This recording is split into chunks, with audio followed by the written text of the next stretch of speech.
Students, welcome again to this channel, English at your fingertips. Students, today we are going to explain 6th chapter of class 9th, UP board and CBSE board. Name of the book is Beehive and name of the chapter is My Childhood.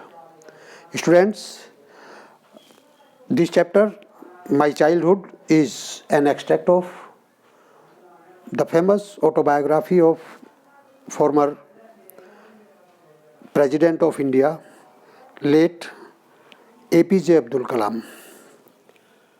Doctor APJ Abdul Kalam जो भारत के पूर्व राष्ट्रपति रहे हैं, जिनको missile man के नाम से जाना जाता है, उनकी एक ऑटोबायोग्राफी थी, एक आत्मकथा थी। स्टूडेंट्स, बायोग्राफी तो किसी के जीवन पर किसी के द्वारा लिखी गई बुक होती है, और यदि कोई अपने जीवन के अपनी लाइफ के बारे में अपने आप ही कोई अपनी कहानी लिखता है, अपनी पुस्तक लिखता है, उसको ऑटोबायोग्राफी कहते हैं। तो डॉक्टर APJ अब्दुल कलाम जो भारत के राष्ट्रपति रहे हैं, जो एक बहुत ही प्रसिद्ध वैज्ञानिक रहे हैं, जिनको मिसाइल मैन के नाम से जाना जाता है, उनके द्वारा लिखी गई उनकी अपनी आत्मकथा, अपनी ऑटोबायोग्राफी, जिसका नाम द विंग्स ऑफ फायर, उससे इस चैप्टर को लिया गया है। ये उसका एक एक्सट्रैक्ट है, उसका एक भाग है। तो स्टूडेंट्स देखते हैं paragraph wise, line to line, Hindi एवं अंग्रेजी में संपूर्ण व्याख्या। 6th chapter of class 9th, name of the chapter is my childhood.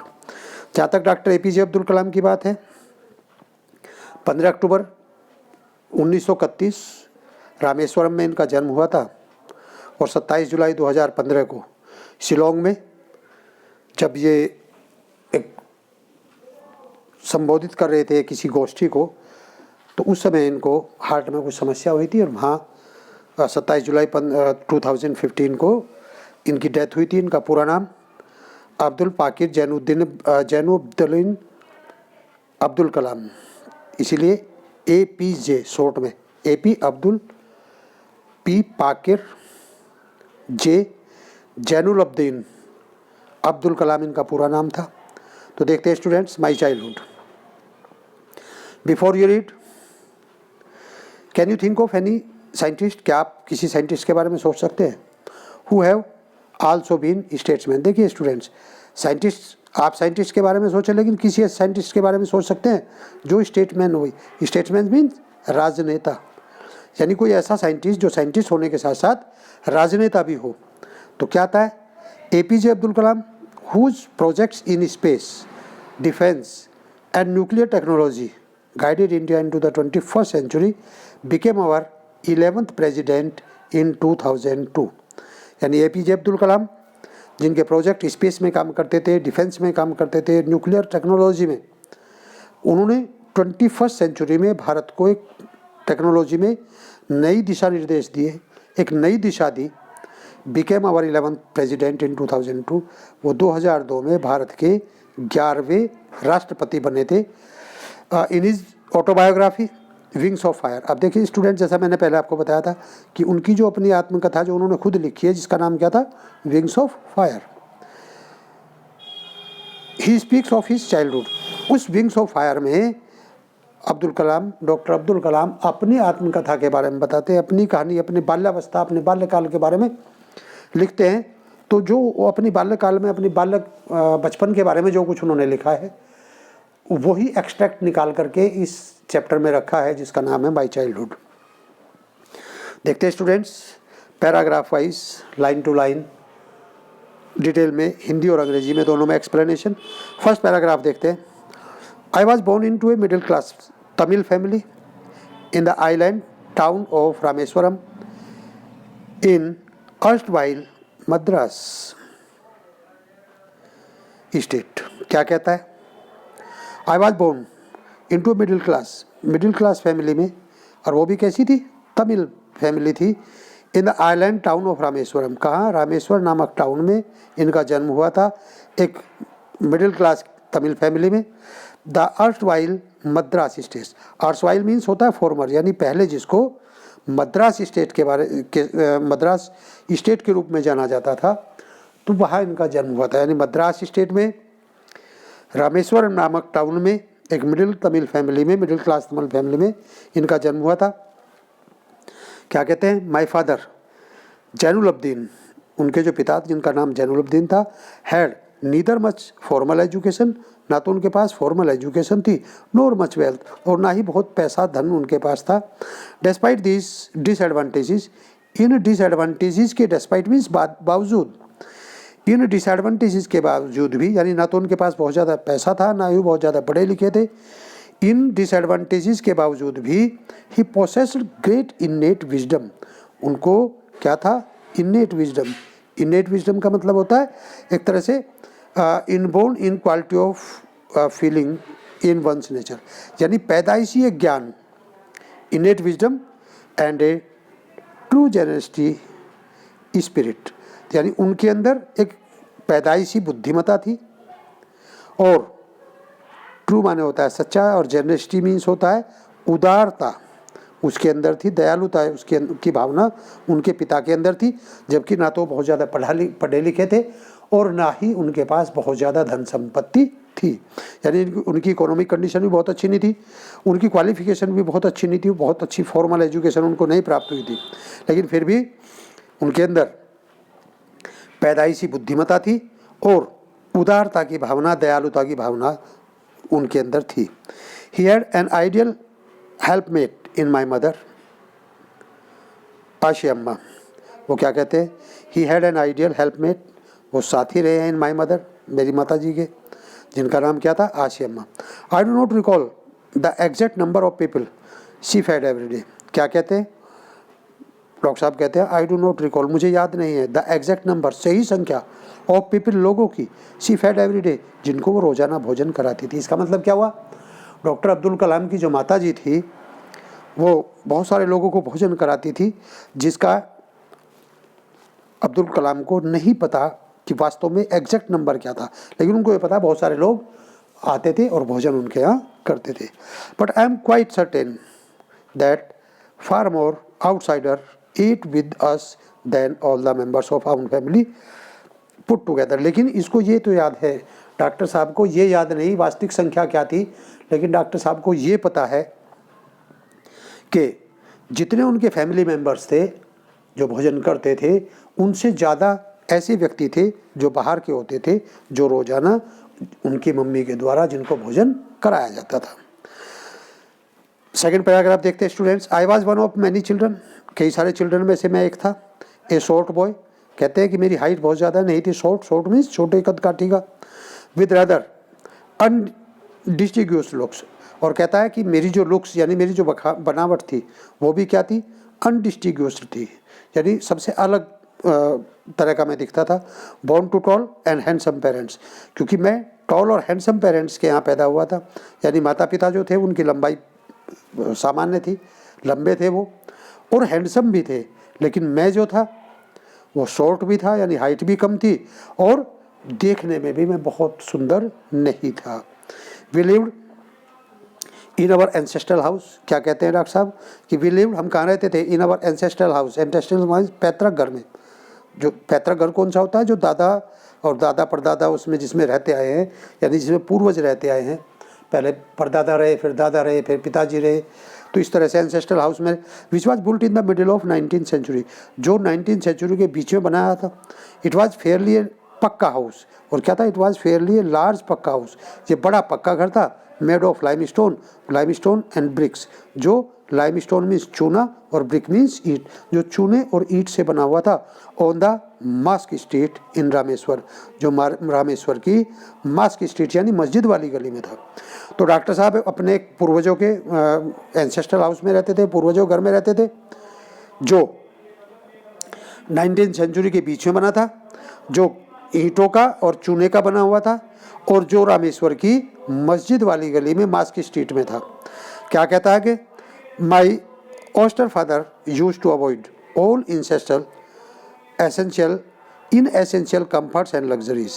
My austere means क्या होता है, ऑस्टर मीन्स होता है सिंपलिस्टिक सिवर, यानी एक ऐसा फादर जो डिसिप्लिन पसंद करता है, उसको हम क्या कह सकते हैं, ऑस्टर कह सकते हैं।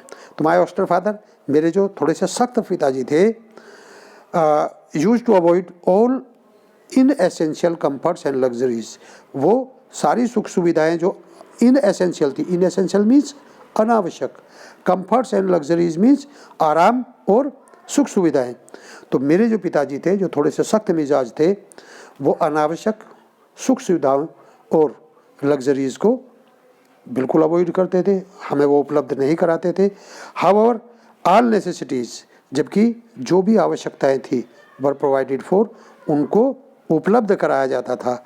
In terms of food, medicine और क्लोथ्स, जो भोजन आवश्यक होता है, दवाइयाँ आवश्यक होती हैं, कपड़े आवश्यक होते हैं, तो ये चीज़ें हमें उपलब्ध थी। लेकिन जो अनावश्यक सुख सुविधाएं और भौतिक सुविधाएं जो थी वो हमको उपलब्ध नहीं कराते थे हमारे पिताजी, ऐसा डॉक्टर साहब का कहना है। In fact I would say mine was a very secure childhood.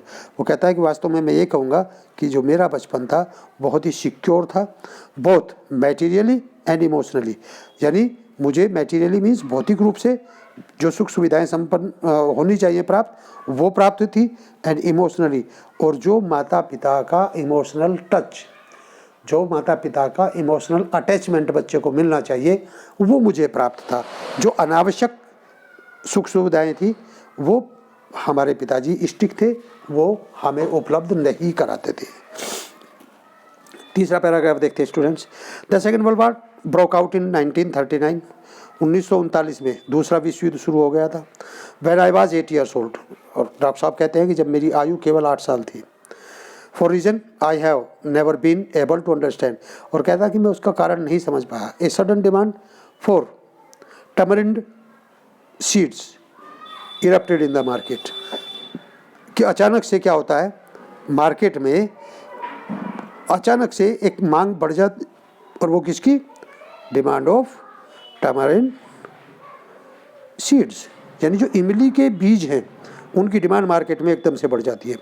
और क्या कहता है, I used to collect the seeds, इसलिए मैं इमली के बीज कलेक्ट करता था, and sell them to a provision shop on mosque street, और मस्जिद वाली गली के एक प्रोविजन शॉप में, प्रोविजन शॉप जो एक परचून की किराने की दुकान होती है, जो मस्जिद में एक किराने की दुकान थी, उस किराने की दुकान में मैं जो इमली के बीज इकट्ठा करता था उनको सेल कर देता था, बेच देता था। A day's collection would fetch me the princely sum of banana, और कहता है कि एक दिन जो मैं जितने भी बीज इकट्ठे करता था वो मेरे लिए क्या आय का क्या स्रोत था, सम ऑफ 1 आना, एक आना, लगभग एक आने के मैं रोजाना उसको सेल कर देता था। तो एक आना रोजाना जो कलेक्शन था, एक आना रोजाना एक घर लेकर के आता है। अब देखिए यहाँ जो इसने कहा प्रिंसली सम, प्रिंसली सम का मतलब यहाँ थोड़ा सा इसको आयरनिक वे में कहा, यानी थोड़ा सा व्यंग करते हुए, कटाक्ष करते हुए कहा है। और ये कहा है कि जनरस अमाउंट, जनरस अमाउंट यानी जो प्रिंसली सम का मतलब होगा जनरस अमाउंट, यहाँ एक थोड़ा सा कटाक्ष, थोड़ा सा व्यंग करते हुए कहा है कि जो मैं बीज इकट्ठा करता था पर डे, वो लगभग एक आने के मुझे एक आना प्राप्त हो जाता था, एक आना मैं बेच देता था। क्या कहता है, my brother in law Jalaluddin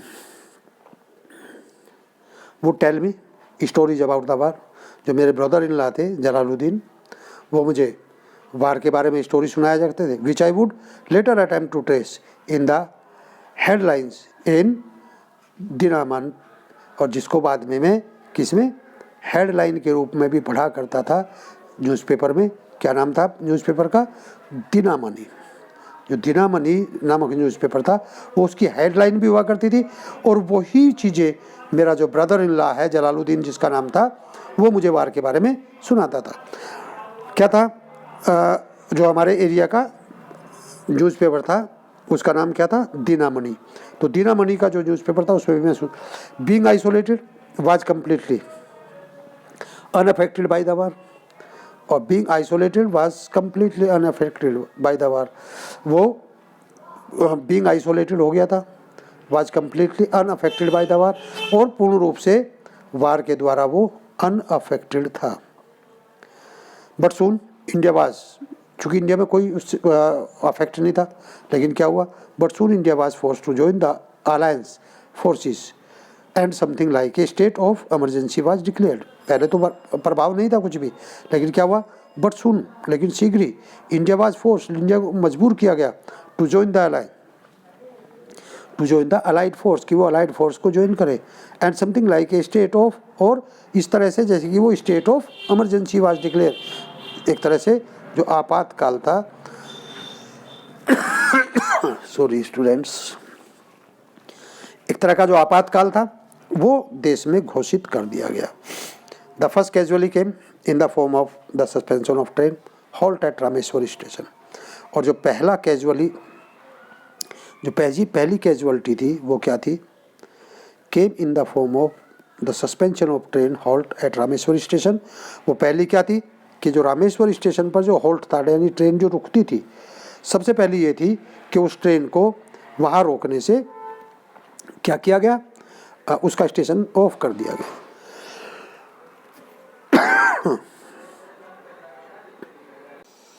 तो युद्ध का जो पहला प्रभाव, जो प्रथम विश्व युद्ध का पहला प्रभाव था, जो डॉक्टर साहब के अनुसार था, वो ये था कि रामेश्वर स्टेशन पर जो ट्रेन हॉल्ट थी यानी ट्रेन रुकती थी उसको सस्पेंड कर दिया गया, यानी वो ट्रेन वहाँ पर नहीं रुकती थी।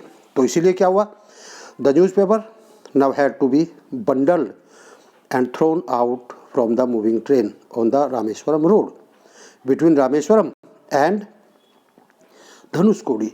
अब क्या हुआ, जो न्यूज़पेपर, जो पहले ट्रेन रुकती थी तो न्यूज़पेपर ट्रेन पर स्टेशन पर उतर जाया करते थे। अब ट्रेन से न्यूज़पेपर, चूँकि ट्रेन रुकती नहीं है रामेश्वरम में, इसलिए न्यूज़पेपर का बंडल बनाया जाता था और उस बंडल को चलती हुई रेलगाड़ी से रामेश्वरम रोड पर, रामेश्वरम और धनुषकोडी के बीच में चलती हुई ट्रेन से फेंक दिया जाता था, थ्रो कर दिया जाता था। क्या कहता है, that force my cousin Shamsuddin, that force, और वो फोर्स, उसने किसको फोर्स किया, माई कजिन शमसुद्दीन को, who distributed newspaper in Rameswaram, चूँकि वो रामेश्वरम में न्यूज़पेपर को डिस्ट्रीब्यूट करता था, to look for helping hand to catch the bundles, चूँकि अब उसको हेल्पिंग हैंड चाहिए तो उन बंडल को कैच करने के लिए, एंड एज इफ नेचुरली, और जैसा कि ये स्वाभाविक था, चूँकि पहले तो वो उनको रिसीव करता था, अब वो थ्रो कर दिया जाते थे चलती ट्रेन से, तो उनको कलेक्ट करने के लिए उसको हेल्पिंग हैंड चाहिए होती थी। और कहता है, डॉक्टर साहब कहते हैं, आई फिल्ड द स्लॉट, मैंने उस कमी को पूरा किया, यानी अपने जो कजिन शमसुद्दीन की जो हेल्प को उसको चाहिए थी, उसकी हेल्प का करने का काम मैंने पूरा किया। Shamsuddin help me earn my first wages, और शमसुद्दीन ने मेरी पहली, वेजेज मीन्स होती है स्टूडेंट्स मजदूरी, जो मेरी पहली मजदूरी अर्न करने में शमसुद्दीन ने हेल्प की। हाफ ए सेंचुरी लेटर, और 50 वर्ष बाद, आई कैन स्टिल फील, मैं अभी भी फील कर सकता हूँ, the surge of pride in earning my own money for the first time, आज भी मुझे उस गौरव की अनुभूति होती है जब मैं पहली बार अपनी मजदूरी अर्न की थी, अपने लिए कुछ कमाया था, तो जो मेरी पहली कमाई है वो अब हाफ ए सेंचुरी बाद भी मुझे बहुत अच्छी तरह से याद आती है। Every child is born with some inherited characteristics into a specific socio economic and emotional environment. क्या कहता है, एवरी चाइल्ड इज़ बोर्न, कि प्रत्येक जो बच्चा है वो पैदा होता है with some inherited characteristics. Inherited means होता है जो विरासत में मिलती है, यानी पैतृक जिनको हम कह सकते हैं, जो माता पिता से प्राप्त होती है। तो प्रत्येक बच्चा माता पिता से कुछ कैरेक्टरिस्टिक्स लेकर के पैदा होता है, विरासत में लेकर के पैदा होता है, into a specific socio economic and emotional environment, socio economic और इमोशनल दोनों तरह के एनवायरनमेंट में, and trade in certain veg, और कुछ चीज़ों से, कुछ तरीके से, तौर तरीक़ों से, कुछ ढंग से, कुछ विधियों से उसको प्रशिक्षित किया जाता है, ट्रेन किया जाता है, बाय फिगर ऑफ अथॉरिटीज़, किसके द्वारा, उसके पेरेंट्स के द्वारा, उसके एल्डर्स के द्वारा उसको ट्रेन किया जाता है। और अपने बारे में जहाँ कहता है, आई inherited honesty and self discipline from my father, मुझे विरासत में अपने पिता से क्या मिला है, ऑनेस्टी मिली है, and self discipline from my father, मुझे अपने पिताजी से जो विरासत में प्राप्त हुआ है वो ईमानदारी प्राप्त हुई है और सेल्फ डिसिप्लिन प्राप्त हुआ है।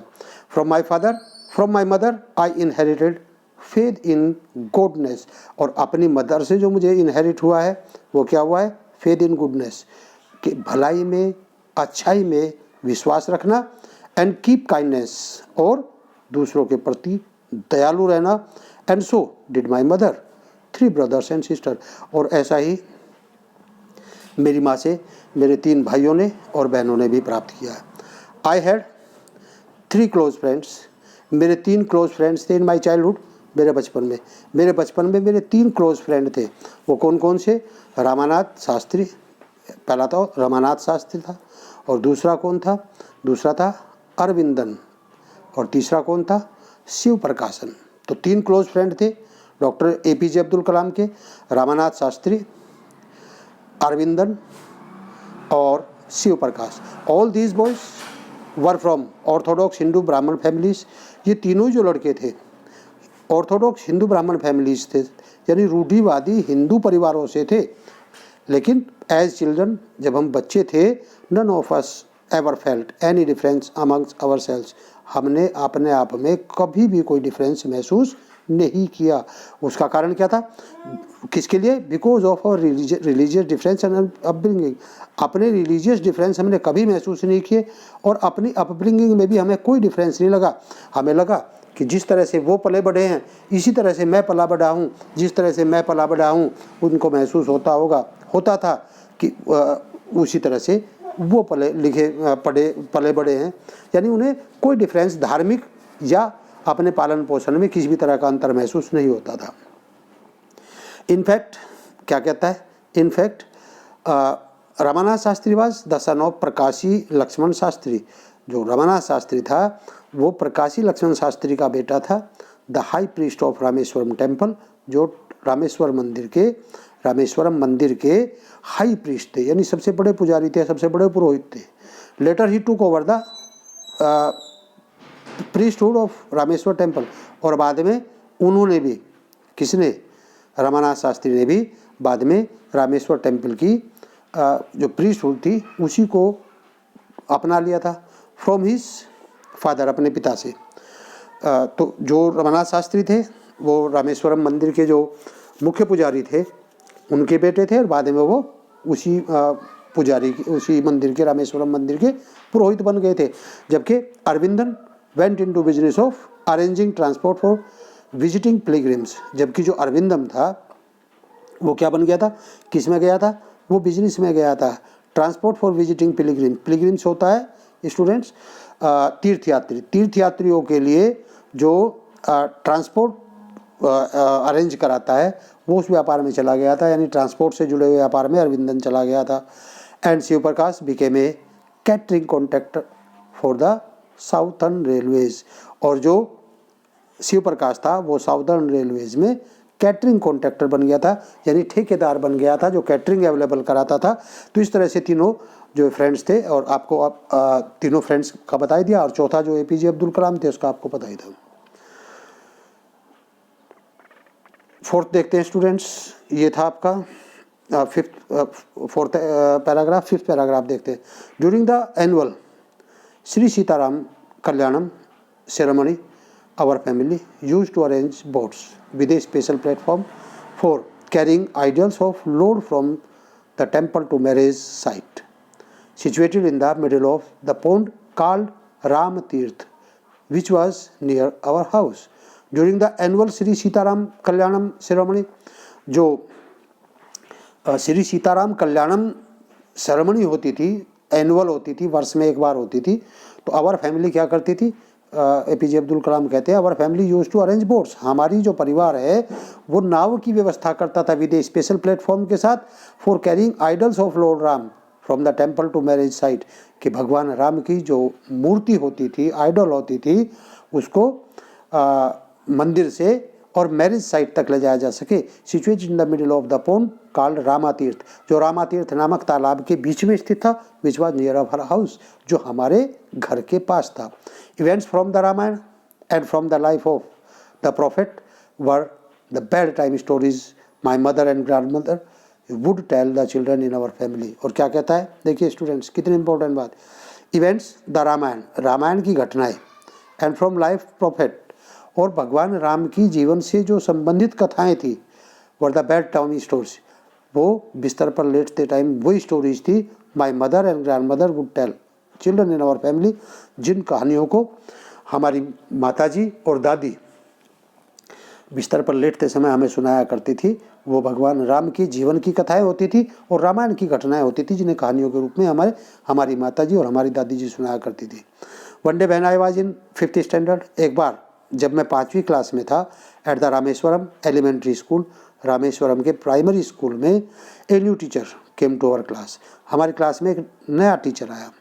I used to wear cap which mark me as a Muslim, मैं एक टोपी पहनता था, अब्दुल कलाम कहते हैं मैं एक टोपी पहनता था जो एक मुस्लिम होने की पहचान थी। And I always sat in the front row next to Ramanath Shastri, और मैं हमेशा अगले लाइन में रामानाथ शास्त्री के अगली तरफ बैठता था। Who were the sacred thread, जो सेक्रेड थ्रेड का मतलब जनेऊ, यज्ञोपवीत कहते हैं जिसको स्टूडेंट्स, जो हमेशा यज्ञोपवीत पहनते थे। तो रामानाथ शास्त्री यज्ञोपवीत पहना करते थे, मैं एक जालीदार टोपी पहना करता था। जालीदार टोपी किसकी, मुस्लिम होने का संकेत था, मुस्लिम होने की पहचान थी, जबकि यज्ञोपवीत पहनना एक ब्राह्मण होने की पहचान थी। रामानाथ शास्त्री और APJ अब्दुल कलाम दोनों साथ साथ बैठते थे। तो क्या हुआ, the new teacher could not stomach a Hindu priest son sitting with a Muslim boy. तो कुड नॉट स्टोमक मीन्स होता है पचाना। तो the new teacher could not stomach, जो नया टीचर था वो इस बात को नहीं पचा पाया कि एक हिंदू प्रीस्ट सन यानी एक हिंदू पुजारी का बेटा, एक हिंदू पुरोहित का बेटा एक मुस्लिम लड़के के साथ बैठता है, ये बात उसको हजम नहीं हुई। क्या हुआ, in accordance with our social ranking as the new teacher saw it, और जैसा कि उस नए टीचर ने देखा, I was asked to go and sit on the back bench, इसलिए मेरे उस नए टीचर ने मुझे बुलाया और कहा कि पिछली लाइन में जाकर के, पिछली पंक्ति में, पिछली बेंच पर जाकर के बैठिए। आई फेल्ट वेरी सैड, मुझे बहुत बुरा लगा। And so did Ramnath Shastri, और रामनाथ शास्त्री को भी ये बात बहुत बुरी लगी, मुझे भी बुरी लगी, रामनाथ शास्त्री को भी लगी। He looked utterly downcast as I shifted to my seat in the last row. He looked utterly downcast, यानी उसने भी utterly downcast मीन्स होता है एक तरह से डिसग्रेस फील करना, डिप्रेस्ड फील करना। तो रामानाथ शास्त्री ने भी डिप्रेस फील किया as I shifted to my seat on the last row, जब मुझे लास्ट रो में बैठने के लिए भेजा गया। The image of him weeping when I shifted to the last row left a lasting impression on me. The image of him weeping, जो मेरा मित्र रामानाथ शास्त्री उस समय रो रहा था, उसकी रोते हुए की जो इमेज थी, वो कब रो रहा था, when I shifted to the last row, जब मुझे लास्ट रो में शिफ्ट किया गया। Left a lasting impression on me, उसने मेरे पर कभी न समाप्त होने वाला एक प्रभाव डाला। यानी मेरा मित्र जो एक ब्राह्मण परिवार से था, जो रामेश्वरम मंदिर का जो मुख्य पुजारी है उसका बेटा था, लेकिन जब मेरे टीचर ने इस चीज़ को देखते हुए कि एक मुस्लिम लड़का एक पुरोहित के बेटे के साथ कैसे बैठा है, उसको ये बात हजम नहीं हुई। जब उसने मुझे बुला करके पीछे जाने के लिए कहा कि पीछे जा करके बैठिए, तो जो मेरा मित्र था रामानाथ शास्त्री, उसको जो मैंने रोते हुए देखा तो उसने मेरे पे गहरा प्रभाव छोड़ा, और वो इम्प्रेशन मेरे पर आज तक भी है, ऐसा डॉक्टर APJ अब्दुल कलाम कहते हैं। आगे क्या कहते हैं, आफ्टर स्कूल होने के बाद वी वेंट होम, हम घर चले गए, and told our respective parents, हमने अपने अपने माता पिता को बताया अबाउट द इंसिडेंट, उस घटना के बारे में। भाई जब स्कूल से हम घर गए तो उस घटना के बारे में रामानाथ शास्त्री ने भी अपने घर बताया, मैंने भी अपने घर बताया। लक्ष्मण शास्त्री सम्मन द टीचर, जो उसके फादर थे लक्ष्मण शास्त्री, उन्होंने सम्मन मीन्स बुलाया, द टीचर माने टीचर को, एंड इन अवर प्रेजेंस, और हमारी उपस्थिति में, टोल्ड द टीचर, टीचर को कहा that he should not spread the poison of social inequality, कि वो शुड नॉट स्प्रेड, उसे नहीं फैलाना चाहिए, पॉइजन माने जहर, ऑफ सोशल इनइक्वलिटी, सामाजिक असमानता का, एंड कम्युनल और जातिवाद का, इंटॉलरेंस असहिष्णुता का, in the minds of innocent children. Minds of innocent children means in अबोध बच्चों के दिमाग में उसे धार्मिक, जातिवाद, इंटॉलरेंस का और सामाजिक असमानता का जहर इन अबोध बच्चों के मस्तिष्क में नहीं भरना चाहिए। उसको हमारी उपस्थिति में नए टीचर को लक्ष्मण शास्त्री, जो कि मुख्य पुजारी थे रामेश्वरम मंदिर के, उन्होंने उनको हमारी उपस्थिति में कहा। He bluntly asked the teacher to either apologize और quit the school. He bluntly, सख्ती से उन्होंने क्या कहा, उन्होंने टीचर से सख्ती से कहा कि वो, उसके पास दो ऑप्शन है। क्या ऑप्शन है, या तो वो इधर अपोलोगाइज, या तो माफ़ी मांगे, और क्विट द स्कूल, या स्कूल छोड़ दे। उन्होंने सख्ती के साथ कहा कि आप या तो इस बात के लिए माफ़ी मांगिए या स्कूल छोड़ करके आए। स्कूल एंड आइलैंड भी आपको छोड़ना पड़ेगा, ये द्वीप भी आपको छोड़ना पड़ेगा, स्कूल भी छोड़ना पड़ेगा, या फिर माफ़ी मांगिए। Not only did the teacher regret his behaviour, teacher को अपने बिहेवियर पर, अपने व्यवहार पर केवल पश्चाताप ही नहीं हुआ, but the strong sense of conviction Lakshman Shastri conveyed ultimately from this young teacher. लेकिन केवल उसको पश्चाताप ही नहीं हुआ, बल्कि strong sense of conviction Lakshman Shastri ने कन्वे किया उसको, ultimately reform this young teacher, और इस यंग टीचर को उन्होंने क्या किया, रिफॉर्म कर दिया। रिफॉर्म का मतलब उसके मस्तिष्क में जो इस तरह की बातें भरी हुई थी उनको कहीं ना कहीं उसमें सुधार कर दिया। On the whole the small society of Rameswaram was very rigid in terms of the segregation of different social groups. यदि हम पूरे में देखें तो small society of Rameswaram was very rigid थी वो in terms of segregation of different social groups. However, my science teacher, फिर भी मेरे जो साइंस टीचर थे जिनका नाम शिव सुब्रमण्य अय्यर था, शिवा सुब्रमण्यम अय्यर जो मेरे साइंस के टीचर थे, थ्रो एन ऑर्थोडॉक्स ब्राह्मण, वे रूढ़िवादी ब्राह्मण थे। दो एन ऑर्थोडॉक्स ब्राह्मण, वो कट्टर ब्राह्मण थे, with a very conservative wife, और उनकी जो पत्नी थी वो और भी कंजर्वेटिव थी। कंजर्वेटिव मीन्स और भी अधिक रूढ़िवादी थी, और भी अधिक परंपरावादी थी। Was something of A rebel, और एक तरह से विद्रोह करने वाली, रिबेल करने वाली थी। He did his best to break social barriers so that people from varying backgrounds could mingle easily. फिर भी मेरे जो साइंस के टीचर थे मिस्टर अय्यर ने, ही डिड हिज बेस्ट, अपना भरपूर किया, अपना सर्वश्रेष्ठ किया, टू ब्रेक सोशल बैरियर्स, कि वो सोशल बैरियर को तोड़ सके, सो दैट ताकि पीपल फ्रॉम वेरिंग बैकग्राउंड्स, ताकि अलग अलग बैकग्राउंड के लोग, कुड मिंगल, मिंगल मीन्स मिश्रित हो सके, इजीली मीन्स आसानी से, यानी डिफरेंट बैकग्राउंड के लोग आपस में घुल मिल सके। इसके लिए जो मेरे साइंस के टीचर थे उन्होंने अथक प्रयास किया। He used to spend hours with me, घंटों मेरे साथ बिताया करते थे।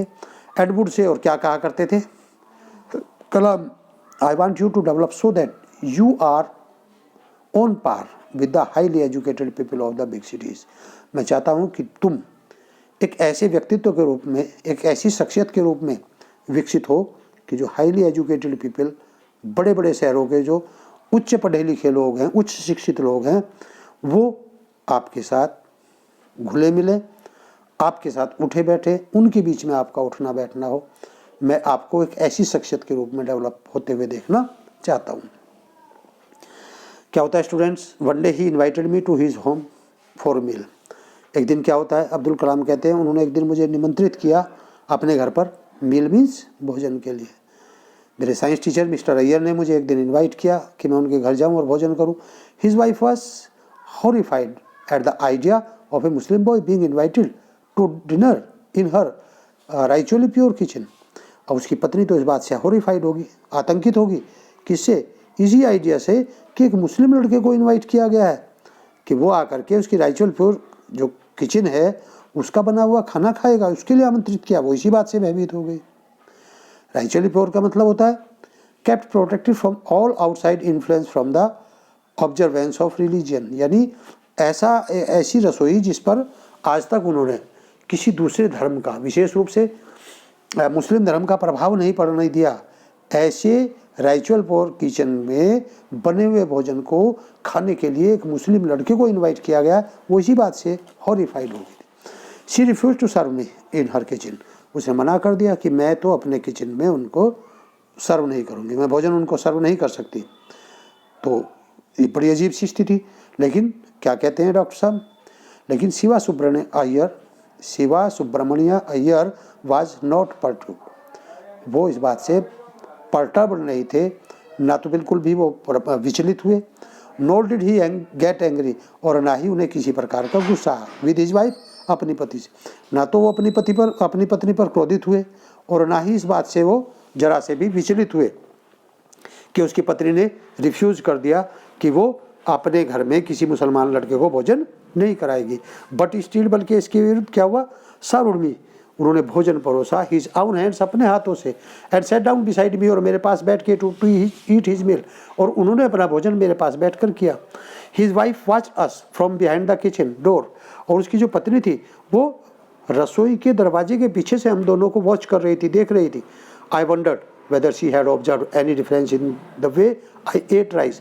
मुझे शायद इस बात का मुझे पक्का नहीं पता, लेकिन मैंने सोचा कि शायद वो ये देख रही है कि क्या मैं राइस किसी डिफरेंस वे से खा रहा हूँ, क्या किसी और तरीके से खा रहा हूँ, या उसके जो हस्बैंड है वो कोई और तरीके से खा रहे हैं। शायद वो ये ऑब्जर्व कर रही थी। ड्रिंक वाटर, क्या मेरा पानी पीने का तरीका अलग है। और clean the floor after the meal, और उसने भोजन करने के बाद उस फर्श को क्लीन किया। When I was living his house, जब मैं उसके घर को छोड़ रहा था। Shiva Subramanya Iyer invited me to join him for dinner again, उसने फिर अगली बार डिनर ज्वाइन करने के लिए इनवाइट किया। द नेक्स्ट वीकेंड, अगले सप्ताह के अंत में।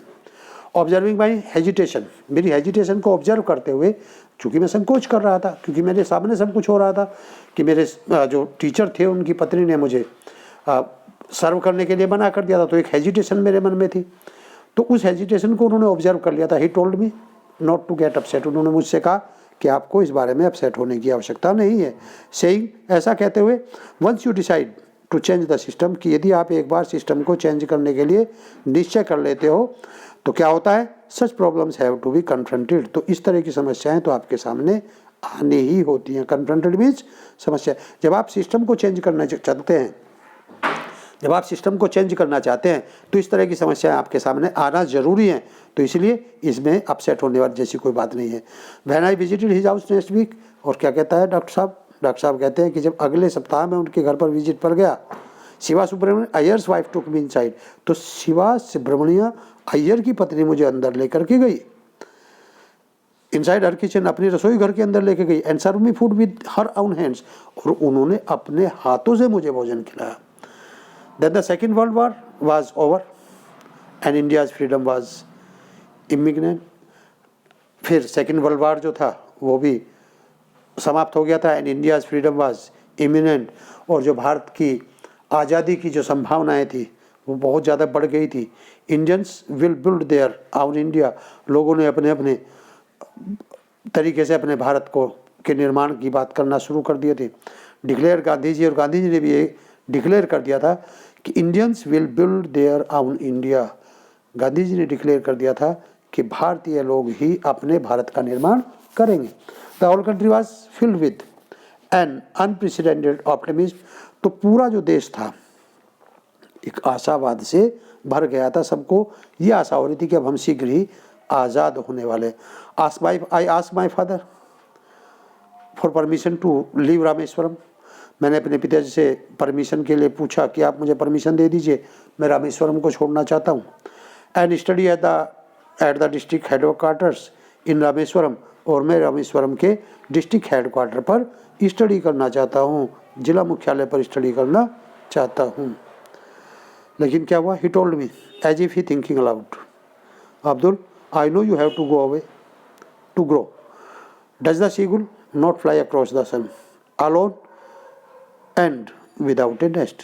He quoted Khalil Gibran to my hesitant mother, your children are not your children, they are sons and daughters of life's lodging for itself. He told me, उसने मुझे, मेरे father ने बताया, if thinking aloud, जोर से बोलते हुए, सोचते हुए, Abdul I know you have to go, Abdul I know, मैं जानता हूँ, you have to go away to grow, कि तुम्हें ग्रो होने के लिए बाहर जाना होगा। Does the seagull not fly across the sun, क्या सीगुल एक बर्ड होता है? Does the seagull not fly across the sun, क्या seagull across the sun fly नहीं कर सकता? अलोन, अकेले। एंड विदाउट ए रेस्ट, और बिना किसी रेस्ट किए हुए। He quoted Khalil Gibran to my hesitant mother, मेरी मदर जो हेजिटेंट थी उनके सामने मेरे फादर ने किसका कोट किया? खलील जिब्रान को कोट किया। और क्या कहा? Your children are not your children, मेरी माँ से कहा मेरे पिताजी ने कि your children are not your children, तुम्हारे बच्चे केवल तुम्हारे ही बच्चे नहीं हैं, they are the sons and daughters of life longing for itself, वे सन्स एंड डॉटर्स हैं लाइफ लॉजिंग फॉर इटसेल्फ, यानी अपने जीवन का स्वयं निर्माण करने वाले हैं वो। They come through you but not for you, कि वे तुम्हारे द्वारा पैदा तो किए गए हैं नॉट फॉर यू, लेकिन वो तुम्हारे लिए पैदा नहीं हुए। You may give them your love, तुम उन्हें अपने प्यार दे सकते हो, बट नॉट योर थॉट्स, लेकिन अपने विचार आप उनके ऊपर नहीं थोप सकते, नहीं लाद सकते। क्यों नहीं लाद सकते? For they have their own thoughts, क्योंकि उनके अपने भी विचार होते हैं। तो मेरे पिताजी ने मेरी मदर को कहा, जो कि हेजिटेंट थी, कि तुम्हारे बच्चे केवल तुम्हारे बच्चे नहीं हैं, उनका भी अपना कुछ एक जीवन है, वो तुम्हारे द्वारा आए हैं लेकिन केवल तुम्हारे लिए नहीं आए हैं। तुम उन्हें प्यार दे सकते हो, लेकिन अपने जो विचार हैं, अपने जो थॉट्स हैं, वो उन पर नहीं लाद सकते, नहीं थोप सकते, क्योंकि उनका भी अपने कुछ विचार हैं, उनके भी अपने कुछ थॉट्स हैं। तो स्टूडेंट्स, ये था आपका 6th chapter, my childhood, extract of the wings of fire, written by APJ Abdul Kalam, the former prime minister, former president of India, और we can say 11th president of India. ये चैप्टर आपका finish हुआ। I hope आपको समझ आया होगा students. यदि आपने मेरे चैनल को अभी सब्सक्राइब नहीं किया तो प्लीज़ चैनल को सब्सक्राइब करिए, वीडियो को लाइक करिए, कमेंट करिए।